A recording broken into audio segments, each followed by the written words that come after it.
Test 1, 2, 3.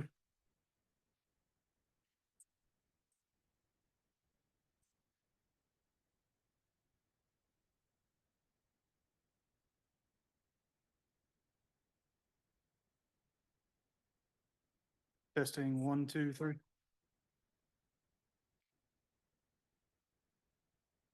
Test.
I do lots of things at once.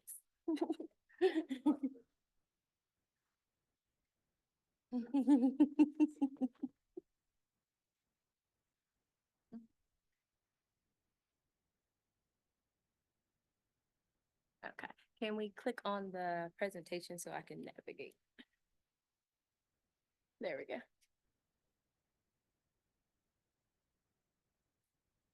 Left, right?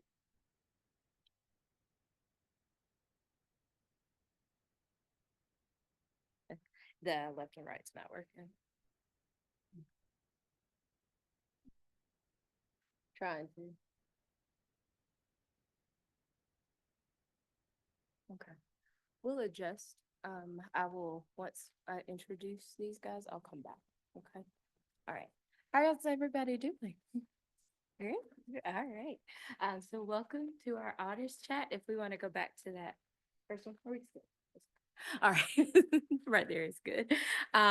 So good afternoon. Welcome to the Language of Hues, Exploring Art and Identity, a panel discussion celebrating the power of art to shape our understanding of ourselves and the world around us. We are delighted to be here in the beautifully renovated Parker Auditorium for this special event. This afternoon, we have the distinct honor of hosting two incredibly talented artists, Herman Keith and Pedro Ulmer, who will share their inspiring journeys, creative processes, and unique perspectives on the intersection of art, culture, and identity. So art speaks a language of its own, the language of hues, textures, and emotions that transcend spoken word. Today, we'll explore into that language, exploring how these artists use their chosen mediums to express their individual identities and connect with their audience. So we'll begin with presentations from each of our artists, offering a visual journey into their work, followed by a Q&A section. So if you have any questions, please have them ready to go towards the end. And please join me in extending a warm welcome to our esteemed panelists. So first I'll introduce Herman Keith. He is a painter, a sculptor, and a muralist hailing from Anderson, South Carolina. He brings a wealth of experience to our discussion, having earned a Bachelor of Fine Arts degree from Howard University and a Master of Arts in Teaching from Lander University. Herman's career is a testament to the diverse applications of artistic talent, ranging from graphic design for government agencies to art instruction in various school districts. He's also a successful entrepreneur, leading Hawk Brushworks, a company that beautifully unites art with the community through creative processes, transforming public spaces and individual lives. His work truly embodies the power of art to impact both individuals and communities. We're excited to hear from Mr. Keith, who will now share his presentation with us, showcasing some of his key works and discussing his artistic journey, okay? And we will slide through your slides as you direct us to, okay? Tested. Okay, great. All right, well, thank you for having me. This is it's a real honor, and I want to say thank you because I understand what it's like to be in school and to break away from your day to come and just listen to other people speak to you. And so it's an honor for you to take your time out to come listen to me about the times I've had being creative. Let me see, we've got the presentation here. I'd like to start off by, first of all, introducing myself. I am from Anderson originally. My parents were school teachers in the Anderson School District. My father was an art teacher here. My mother was a music teacher here. They both retired from the public school system, and they both were in the arts. And personally, one of the things that I realized probably over the past year or so was that because both of my parents were artists, art never was a career for me. It has always been a lifestyle. With a painter for a father and a musician for a mother, every bill was paid because of the arts. So art has always been a part of my life. But I notice sometimes when students or I meet other artists out in the art world and they saw art as a career because their parents probably did something different.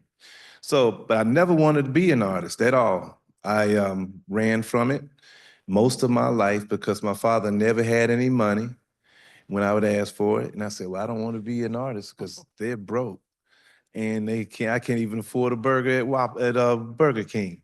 But anyway, that was just then. But I ran from art for a long time. And the reason why I ran from art was the fact that it was it was that thing that I just thought was not something to be. And I always wanted to do other occupations.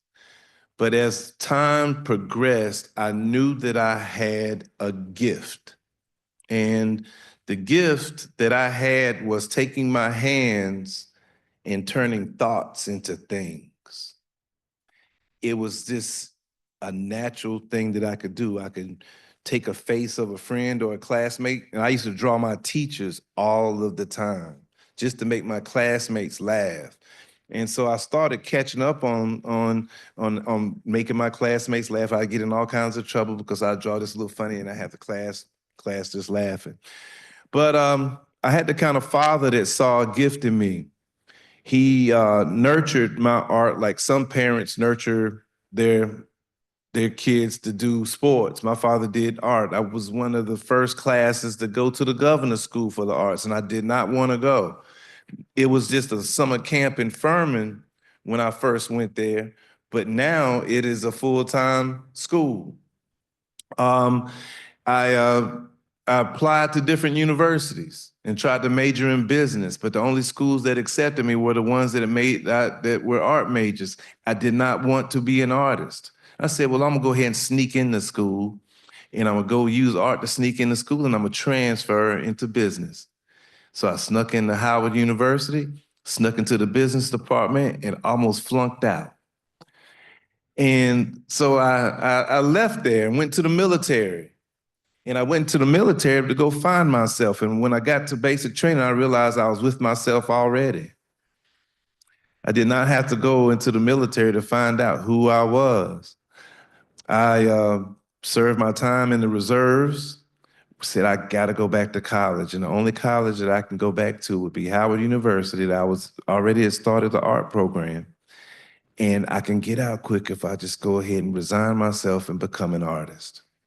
I went back, knew how to go to class. I became a very, very good student, but I always knew that I still had this gift.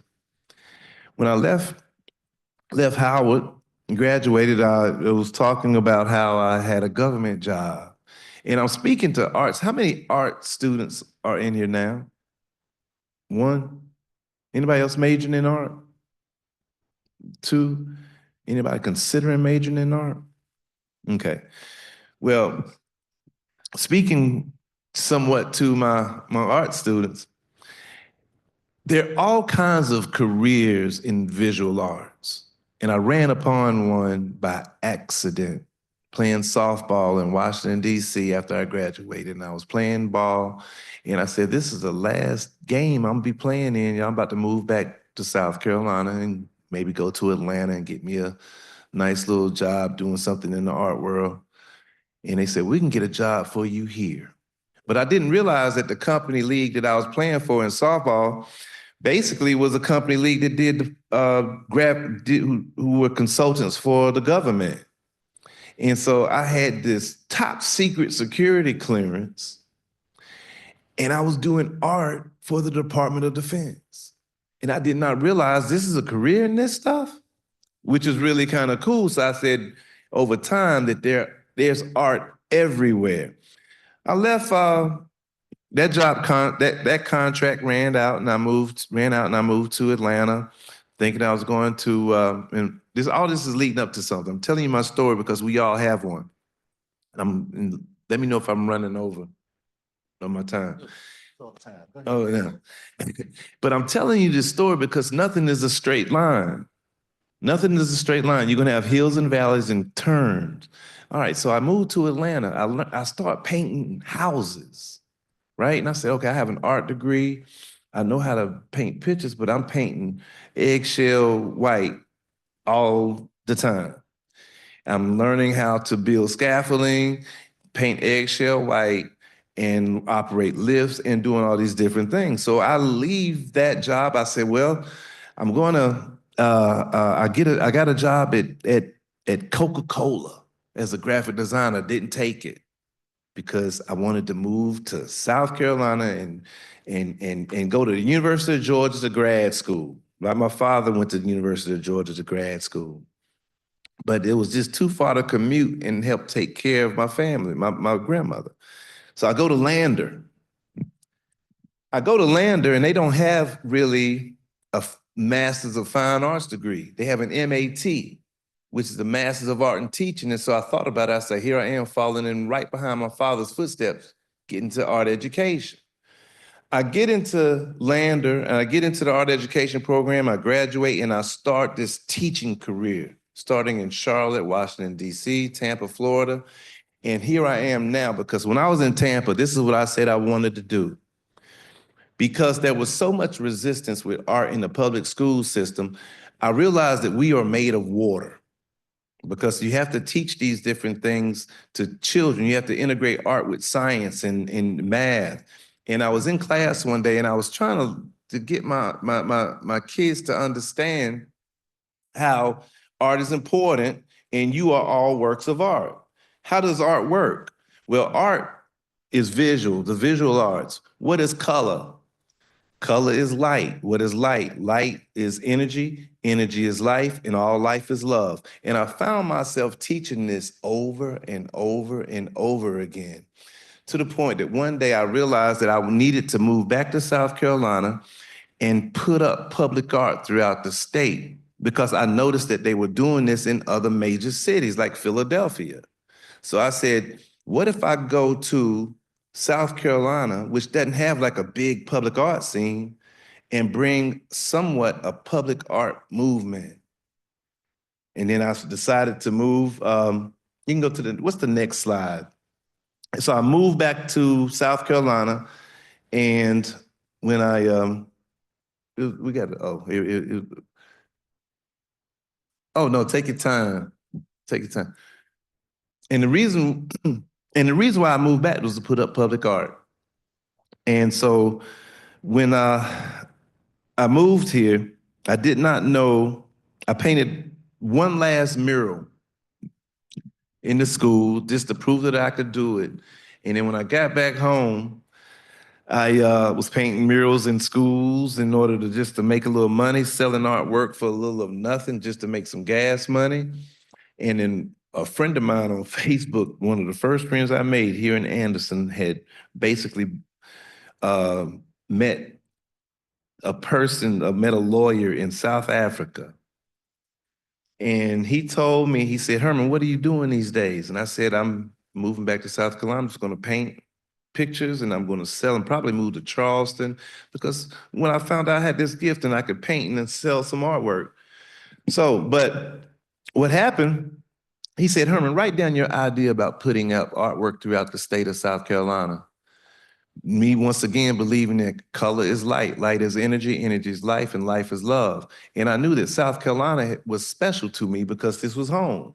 So realizing that scientific fact, my friend said, write this idea down. And he wrote the idea down. He gave it to this lawyer that he had met in South Africa. And this lawyer had basically was the lawyer for one of the, in Lake City, South Carolina. And there's this group there that was really using art as an economic driver. So they were putting up public art in their town, and they asked me to come down and do it. I did not know how to basically paint a mural outdoors, so I discovered the technique that they did in Philadelphia. So if you can go back to the last slide. This, what I have rolled out right here, have y'all seen the mural in Anderson that's downtown? Well, that's that mural on the table, okay? The technique that I came up with here is where you take this, you fabricate these acrylic panels, because I believe that the picture is only temporary. There's no permanence in this world. The artwork is very temporary. It's not what you do, it's how you do it. And everything that you do, we all can paint a red stripe across the wall, but it's how you paint that red stripe that makes the difference. And to go beyond color, why, instead of just making orange by myself, why do I not get with business owners and leaders in our community, find a wall within our community and paint it with our community? So in other words, I use the energy that the people have within themselves to give it to the paintings that we do, install the same paintings to the wall in their community to empower, like we were speaking on the power of art, to empower the community. So if we can go to the next slide. And this is me working with the community, okay? And this is with the mural downtown Anderson. And all of this mural was pretty much fabricated in a studio that we have down in Orangeburg, and painted by the public, taken back to the studio, united with the public, and we installed this to these walls. This is the one downtown Anderson. Next slide. This was the first one that I did down in Lake City, and in all my designs, I use quilt designs. Does anyone know why I would use a quilt design? Because quilts were used during the slave times to tell messages. Okay, they would show the way north. They would say, this is safe, this is not. So I figured, and plus quilts are universal. Every culture has quilts. Every culture needs to be warm. So I figured if quilts can warm your body, why not quilts warming your soul visually? So what I do if with the, oh, look at it. And so I use these quilts in order to produce these murals. And then I also, and specifically ones out of G's being Alabama. Next slide. This is another mural we did in Lake City, South Carolina. And this is another quilt design. And inside of this quilt motif, I put the tobacco basket. Well, we put the tobacco basket because in this region of South Carolina, tobacco was the main crop. Now their crop is art.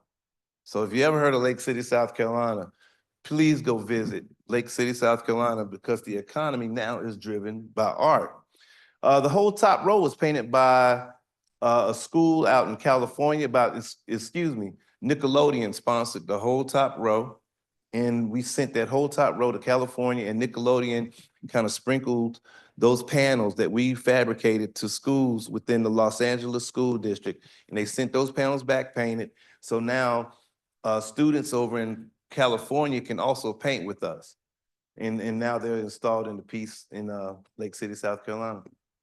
Next. That's that first one again. And this is in honor of Ronald McNair, who was one of the astronauts that was killed in the Space Shuttle Challenger. In the center is the North Star, the Polaris, and this is called, and it's the galactic scene to represent his journey to space. Within that motif, within the quilt pieces itself is a huge dandelion, because the dandelion is, for Lake City, is like a part of their logo. So the dandelion represents the logo for Art Fields, which is in Lake City, South Carolina. This is another mural. This is somewhat in progress because the city is supposed to go through and do something with the bottom half of it. But this was to honor, that building is owned by this family, the Thompson family, and the Thompson family has a barber school, and the father of the Thompson family, they were wanting to put up a mural. So the city of Florence commissioned me and our team to put this mural up in Florence, and it's a portrait of Mr. Thompson. This particular building used to be the Black Theater. So through this piece, you can see a theater painted within it. It used to be the Lincoln Theater. And William H. Johnson, which is a very, very famous South Carolina painter from the early 1900s, these flowers are from his painting. So this is a quilt piece based off the quilts from G's in Alabama, with the motif, with the representation of Reverend Thompson, the Lincoln Theater, and flowers from the paintings of William H. Johnson. Once again, this is a painting down, this is the power of art. The reason why I call this piece Downtown Anderson. That map is from, is a city map and a county map from 1898, if I'm not mistaken. The year that Portman Shoals hydroelectric plant was open, and they started producing electricity. So Anderson is the electric city, and also have these orbs of electricity kind of painted within the piece. So they kind of so the color kind of comes off of as producing power. And over almost 1,000, over 2,000 people painted on this particular piece. That's me and taking a little selfie in France in front of this cathedral made of volcanic rock. And I did a mural over there also, spent 2 months over there. And if you ever get a chance, we were talking earlier about traveling overseas. I'm 56 years old. And I finally made it overseas at such a young age. And it changed my life, it changed my career, it changed my perspective of the world around us. If you ever get a chance, please go over to other places, to other parts of our world, of the world. Any questions? What's next? Any? Yup. All right. Your turn. Check, check.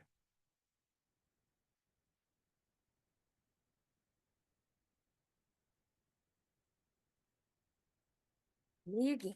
I want to thank Herman. That was an amazing presentation. And now we want to introduce our second guest, Pedro Pero Ulmer. He is a modern artist from Orangeburg, South Carolina. Pero's passion for art ignited at a young age, and he has since cultivated a unique and dynamic artistic voice. He expresses his creativity through three distinct techniques: abstract, expressionism, graffiti, and realism. This diverse approach reflects a wide range of influences and a clear commitment to pushing creative boundaries. Pedro's work invites us to explore the multifaceted nature of artistic expression and the constant evolution of creativity. We're now delighted to hear from our second speaker, Mr. Ulmer. Thank you. Thank you all again for opening the doors for me to share my knowledge, my experience, my background in art, my passion, and my advocacy for art. I wouldn't be here without the help of my brother right here and my wife in the back, Miss Tina. Wave your hand or something. Okay. Oh. All right, but a little background about me. I'm from Orangeburg, like she said. I went to Claflin University. This is crazy, the coincidence. No, it's God's path. How Mr. Herman right here, his dad was my art teacher at Claflin. So that's how, we got connected. Then I went to Lander for my master's, not even knowing he went to Lander also for the same thing. So I was like, oh. And then now we're working in the studio together in Orangeburg. So the path, like I said, is God's path. I am a colorblind artist, red, green, colorblind. So I try with the advice from Herman to use paint what I see. Instead of trying to match up the yellow or the orange, if I see a green person, paint the person. I mean, if the person brown and look green to me, paint that person green. So, he told me this to use what I see, and I try to apply that also. Like I said, I'm a big advocate for art. So for me being an advocate, I always push the advocacy. So like Herman said earlier, I want everybody to appreciate art. So that's why I went into education, because I want the little ones, which I love the little ones, their creative vision is all over the place. A line can be, excuse me, a line can be a horse, the person riding a horse. I love those young folks. But I push it through, through education, through elementary, middle school, and high school and college. So that's my advocacy. And fashion became one of those things through the art, because people love fashion. And I seen that people wasn't, jumping on my art as like they should. So I start putting on clothes like a design I have here. So I always wear art on me. I think Herman got some art on him also. So that's like me. I have paint everywhere. It's either on my hand, my clothes, my pants, my shoes, somewhere. Somebody gonna stop me and ask me, are you an artist? Because it's not just the regular white paint or black paint that's on me. It's different colors. So I'm trying to think what else. Oh, right here. Thank you for the guide. This is 2 schools that I did. I also do public art, but not as big as what Herman does. This is one in Greenville at Montague Elementary, and the bottom is New Prospect Elementary in Anderson. And I must say, I lived in Anderson for like 20-something years. So I just moved back to the Low Country. I moved here in 2005, and this is my first year back in the Low Country in Orangeburg. So right here is a mural inside the mall, the butterfly, with United Way. I forgot the lady name. She just retired, Miss Kathy, I think, for United. Carol, that's her name, Carol. Miss Carol is right there on the end, a legend in the community. So you can go to the next slide. I'm a Clemson Tiger fan, so yes, sir. Somebody else don't like it, but it's cool. A house divided. But this is a mural of Clemson Tiger inside the same school of Montague Elementary. And you can go to the next one. This is my most recent mural in Cameron, South Carolina. That's where I'm actually from. So for me to do one in my hometown in Cameron, which is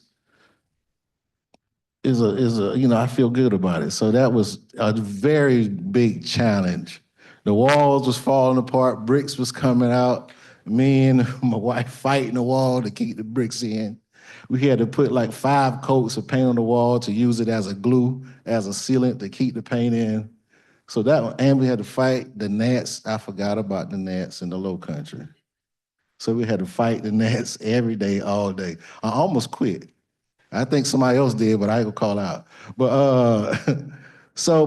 like I said, art, the journey of art in society, I think is not think, I know is the I feel is the most important subject in school. Because if you take a line across the top and take a line at the bottom, you got your T. And if you had no picture in those children books, you wouldn't know what an apple looked like. You wouldn't know what a banana is. So the art, besides in the children books, I always tell folk art is the most important subject in school and is important in our society. Art has took me a long way. Like Herman said earlier, that his parents didn't, like that he didn't want to be an artist. That what you said? Okay, I want to make sure. My parents didn't want me to be an artist. I wanted to be an artist. They said it wasn't money in it. So me being an advocate and being rebellious and the middle child, I don't know if that's really a thing, but so I fought against it. So I pushed, like I said earlier, made it on clothes. I pushed, created art. People start standing around me in class in the 2nd grade. That's what really sparked my passion for it. So it pushed me to be, that artist. So I always still proving to them that it's important. So art has took me to doing artwork for celebrities, got for NBA players, NFL players, designing shoes. I work for a clothing company, work for Usher Mom. It's really, art has really taken me a lot of places. But right now, I feel like I'm finally finding the medium that I want to work in and how I want to paint after so many years of painting. So right now, art is my piece. And that's it, It wasn't another slide before hey, that's my people right there in Clemson. That's a mural that was on the city, that's at the chief. And the downtown police hub, the mural behind it, yes, this is unity in sign language. So I try to mix it up, and the different colors represent the different ethnicities that we in this country. So, and then I'd done it during the time where it was a lot of riots and marches. So I said, unity. So I want to do something different instead of writing out the word unity. I want to do something that you can stop, and I wanted the colors to grab you. And the sad thing is, I think they knocked down the building, so it's not there anymore. So I haven't been to Clemson in a while, so I don't know what's there since I painted the mural. Next thing, please. This is my mom and her sister. They always together. There's 3 of them, the 3 amigos. They go everywhere together. So this is a mural, not a mural, painting I did of back somewhat, what's the guy name? Jamal Shabazz. He does photography in Harlem. So this is a picture, a series that I'm doing of Jamal Shabazz's work. And that's when I got recognized as a living legend of Claflin University. This is where I'm from. People always show this with me. I did not create that mural. That's just, I like the artist who did it.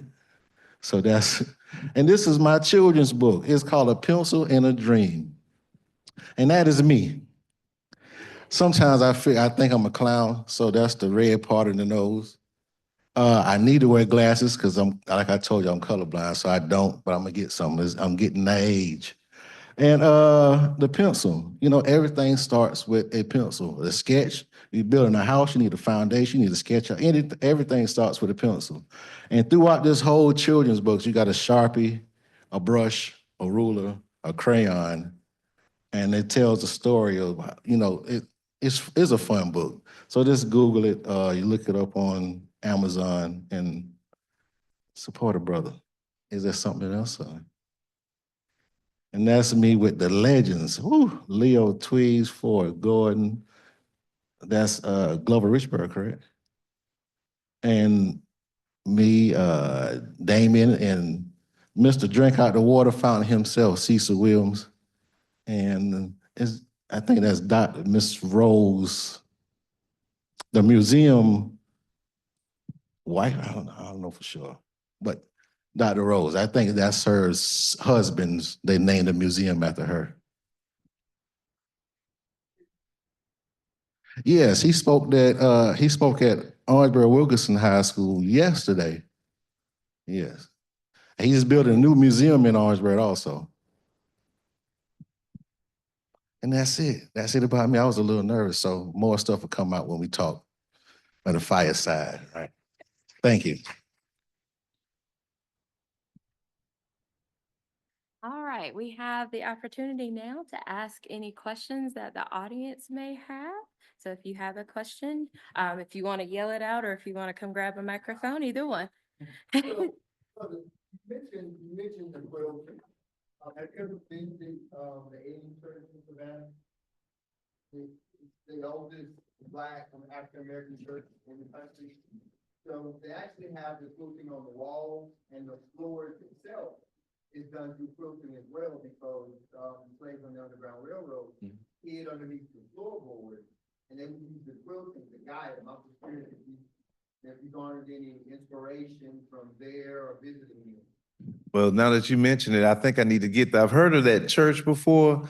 And one of the things about art that I really appreciate is the fact I love to do research before I do anything, because it's like any trip in your life. You want to be able to know where you're going. So it's like having a GPS system. So I need to make those kinds of trips to like those quilting cultures. And I never really thought I'd really be like painting quilts, but it's really neat. If I look across the room, we're a patchwork of people. Our towns are patchworks of towns. The world is a patchwork. So I'll make sure I get that way. Thank you. Any other questions from the audience? So when you start a project like a mural, do you see the whole thing from the dark to the other stuff? Or do you see a part and then go? For me, I see it when people explain it to me, like, I want this, so I'm already putting it together in my head. So when I go to the send them an example or a sketch or a layout, I can go ahead and present it. But like you said, I see the whole thing, not just a section of a portion of it. Wait, but you got me? Okay. One of the things that I've tried to do as a public artist is I never want anyone to feel left out. I see public art and I see murals that people don't necessarily understand, but I always try to elevate my viewer. Like if someone said, like, for example, the story of Anderson is the Electric City. So the first thing that would pop in most people's minds for the Electric City would be a light bulb with some kind of light behind it, or some kind of electric lightning bolt or something. It almost looks like signage. But I like to do abstract things. So when a client comes to me and says, Herman, like for example, right now I just received the permission to design a piece of sculpture to hide a generator. Okay, it's kind of like hide a generator. So some of these art jobs come in like some real weird ways. But what is a generator? It's an energy giver. So so you wanna try to make, in other words, I have a feeling that my client conveyed. So if any of you were my client, I would talk to you and I would try to feel the image that you're feeling and convey it through the ability that I have. Exactly. I try to interpret your feeling in life.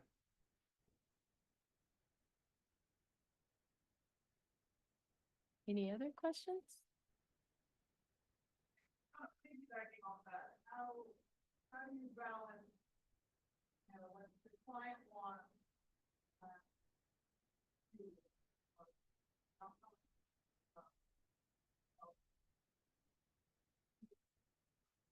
Wow, philosophy. I really lean on things that I know are tried and true. Like, I know the most creative part of any part of the world is with two options. You know what I'm saying? That's how we get here. We get here, the sunset is always the part of the day you take the most pictures, or a sunrise. So where day meets night is where it happens.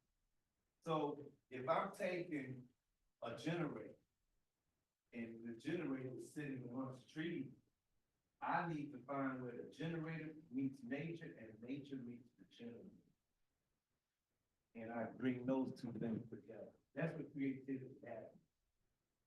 So I spent a lot of time off of the philosophy of that. And then I depended on other little things. For those people, if you're in your discipline, you're in your schools, and y'all have like a list of things, like if you have 7 elements of design and 9 design principles, learn how to play those elements, those things in your subject matter, like a pianist plays the notes on a piano. Because the more you learn about the basic parts of your life, the more you understand your life. When you break it down and just recall all of those things, I really try to find a balance in the two parts come together.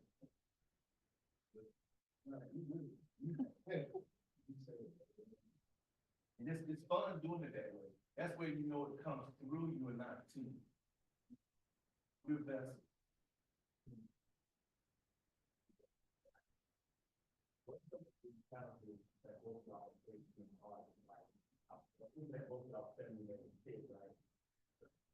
Okay. You have times like for family, for spending time with kids, for taking your career. Well, honestly, if I let that kind of problem. So I always found time, even involving. Because I felt, I was, pretty good teacher, that I involved whoever don't want to be involved. Hey, it's like a whole filter, and that filter trying to copy what I do, add on to it. So I never had it. The biggest issue I can honestly say that we all probably have is believing in yourself. That's probably the biggest part that I always do it within me. But there's a point where you know why you are here. And you can't, I have students a lot of times when I was teaching in the college level, they used to say, I said, what do you want to do? They say, make a lot of money. But it's gonna be difficult to make money. I don't know anybody, that's usually called,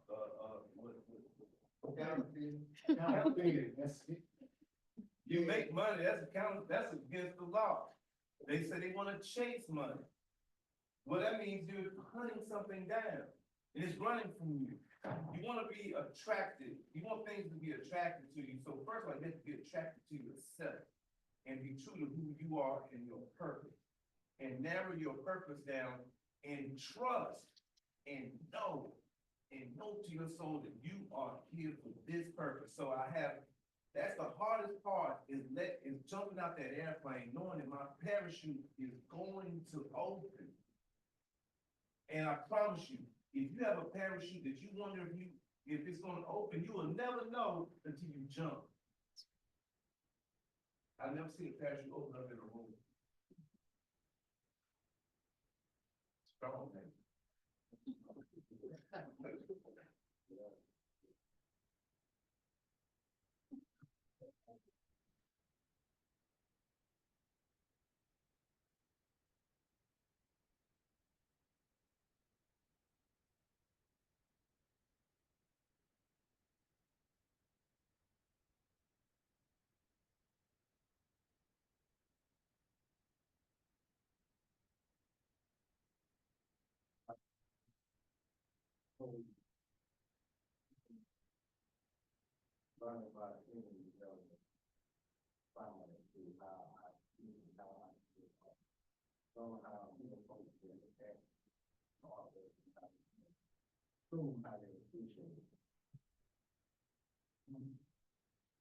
Me personally,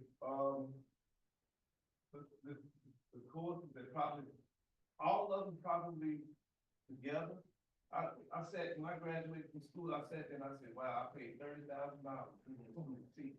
I paid $30,000 to learn two things. And I felt as if I didn't learn not one thing in college. I felt like I paid all that money and I knew that human beings are animals. That's one thing I learned in social science class, and I learned that all good pain starts with a great trauma. Those are two, that's I paid $30,000 to learn what you think I never wrote that down and walked out the campus. But then I realized something. You go to school with an empty cup. You're not supposed to have anything in your cup when you go to college. It's supposed to be empty, and you better not have to drink from it before you leave. So you might feel a little thirsty while you're sitting in class and wonder, what am I doing here? You don't taste it because your cup is sitting there getting filled up. And the main thing that I fill my cup up with the most, more than anything in my life, were my relationships. The most I got out of my course was the person that sat next to me, or the person that sat in front of me, or that teacher that talked to me after class about life and understanding life a little bit better. So the things that you get out of course, other than just a PowerPoint presentation and just talking, it's just the interaction with those like-minded individuals. I used to tell students all the time, the college campus is the last place in your life where you're going to be around total intelligence. The rest of it is ignorance. When you get out into the world, you might run across intelligence here and there. But the confines of a college campus is where everybody is seeking some type of knowledge.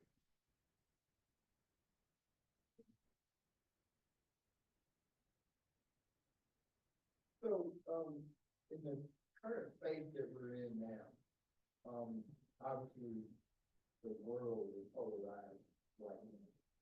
You guys draw inspiration from, like, for example, the piece where, the unity piece downtown Clemson is with Chief and the mayor.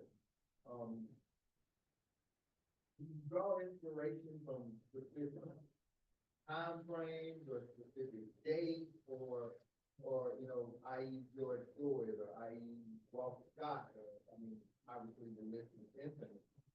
So how do you see that through the lens of an artist? It takes more than one color to make a paint. That. So it takes all of it. When I look at you, I look at color. We reflected light. When I look at you, you're nothing more than reflected light giving off a vibration, because light travels at 186,000 miles per second. Now, when you feel your vibe, you'll walk into a room and feel the vibe, and they don't have to say a word. Same thing with the world. You know, I walk out and wake up and work, look at the news, I feel the vibe. Now it's fun for me. I know it seems like really challenging for stuff, but we need artists at this time. We bring light, my fellow artists out here.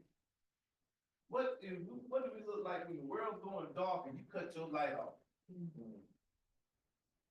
So, and you said you feel light. Do you find yourself reflecting that negative energy? Because obviously there's a lot of negative energy floating around. You know, it's crazy what you said, that, you know, you reflect light. When people say they don't see color, I ask them what do they do with the top light? Exactly. So, I mean, when you say you don't see color, then you're devaluing the person that's next in front of you, regardless of their hue. But energy reflects energy. You, most of the time, you give negative energy, it's likely going to be reciprocated. So as an artist, how do you project that? Well, let me rephrase that. How do you turn that negative into a piece like the mural or a piece like the quilting or, you know what I'm saying? Yeah, how I use that energy that you're talking about, in my work. That's me as a person. I don't, yeah, I don't use that. It's showing all of it, so that's what I see. It's almost like a filter, it comes through me, but it comes out, you know, and every song has a rest. You know, the beat doesn't exist unless the beat stops. The world doesn't grow unless you call for growth. There is a thing in this world called buoyancy. And buoyancy is where if you fill a space up with air, it will rise to the top. Air is the oxygen, it's the fire. I mean, we are all, you ever thought about we're made of water and why we're made of water?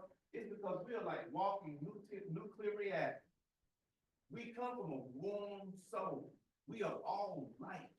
Once again, that's this artist speaking, but the art is temporary. All these buildings will be torn down in a few hundred years.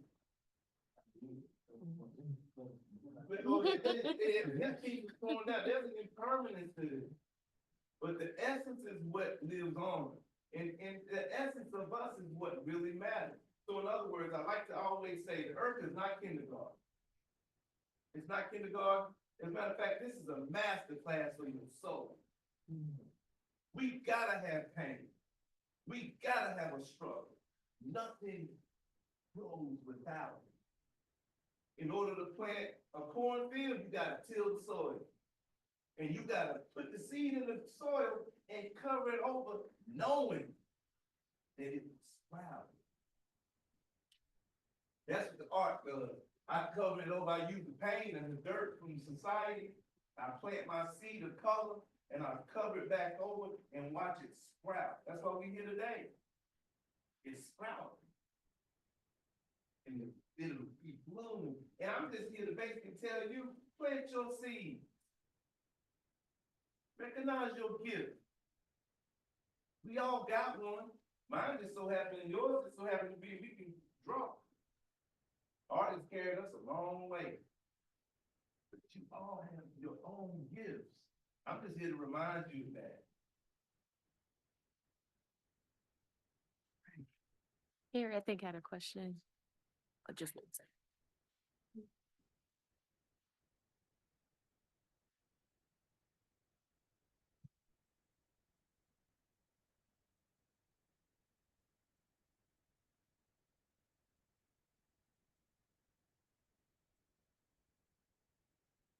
I draw a lot of walking back with them. So I draw. I was like projecting in my head. But, you know, I love it.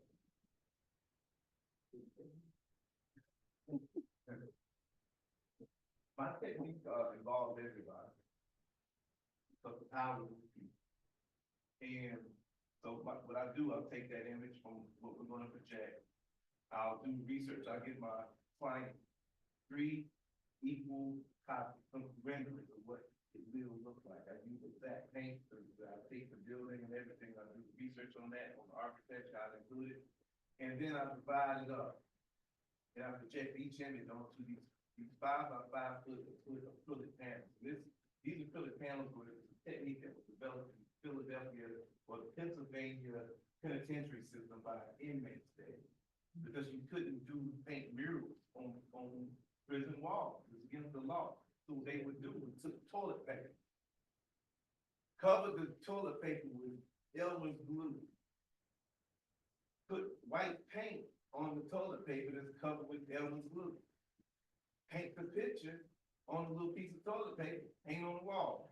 Do the same thing with the next piece of toilet paper, hang on the wall. They ended up with these murals in these prison walls that weren't painted on the wall, they were painted over it and glued to the wall. So there was innovation in the struggle of being incarcerated.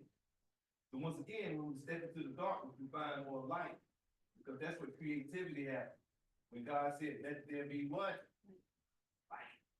So, in other words, so now we do that with big panels in order to project the image, and we install it to the wall using the same thing. I don't like to use aerosol because aerosol is anti-humid.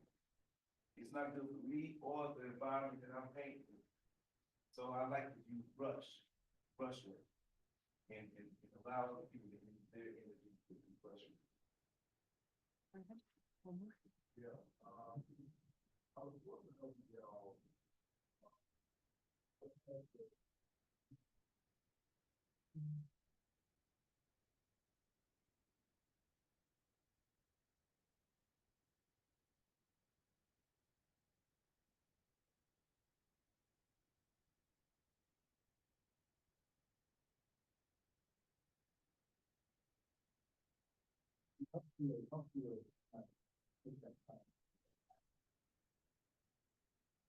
But I mean, I see the really end of, you know, bad over time.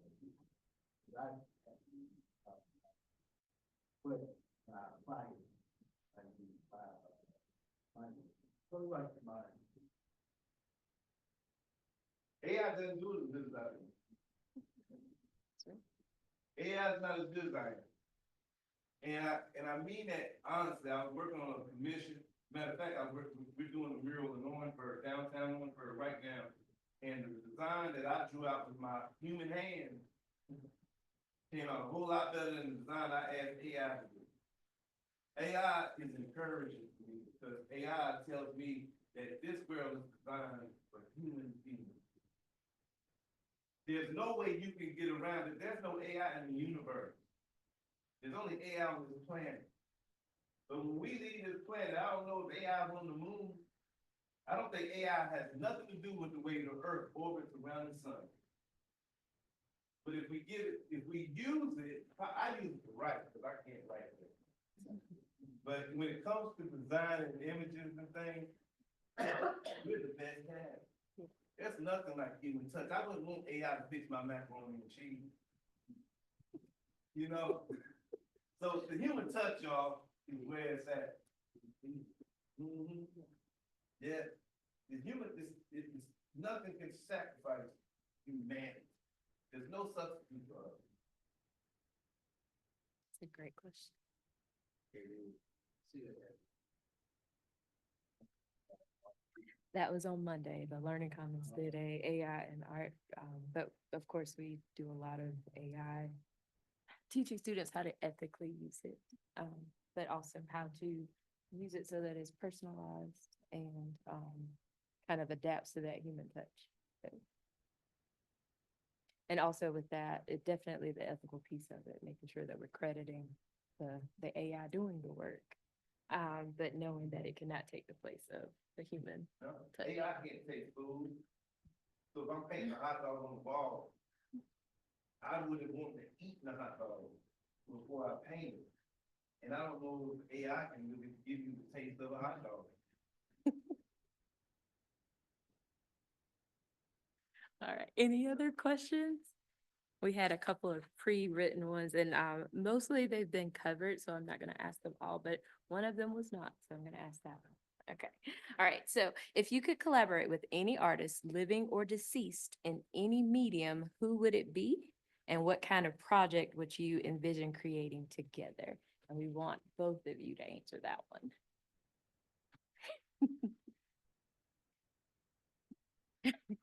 Think about it. I want to see a role model.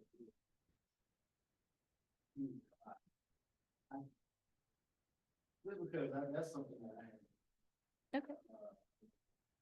I always assign my students a lot, but I do. So, for me to do one of the.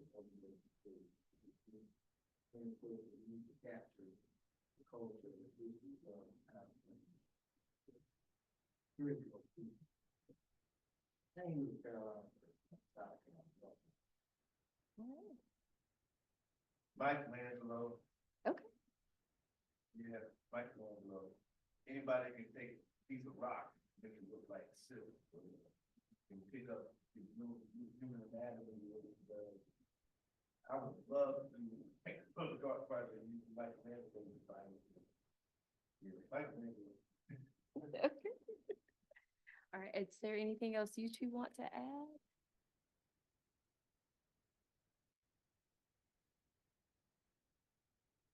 I would thank you. Friends and peers out here, thank you for listening to me. Thank you. I hope I said something that touch your soul, touch your spirit, and something that can remind you of how great you are. You all break together. Let your light shine. Don't be afraid to allow your light to shine. Remember, looking at color, all colors reflect light. Light is energy. Energy is light. All light is love. And especially now, turn your light up. Turn your light up. Also to everybody going to artists. Bring it out. Thank you to you. Well, all right, so as we conclude today, we want to thank Herman and Pero for sharing their insights, their experience, and passion for art with us.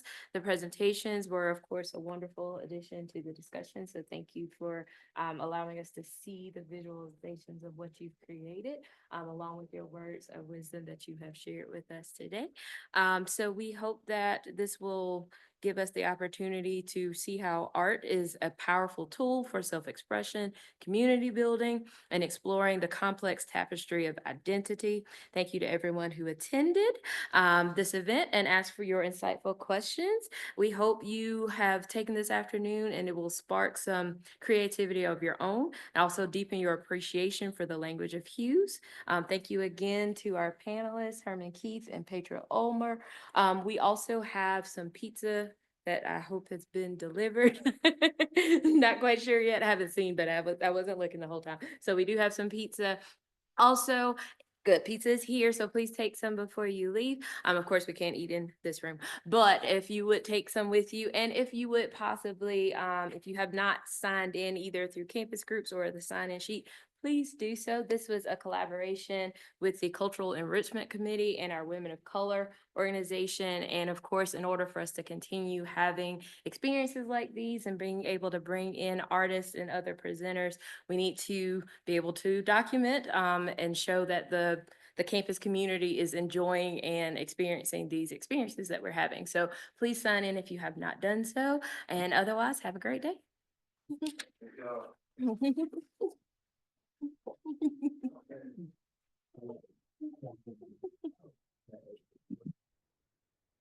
But I'm gonna give you like, okay, so that's what I'm gonna talk about. Yeah, it's funny you said something about.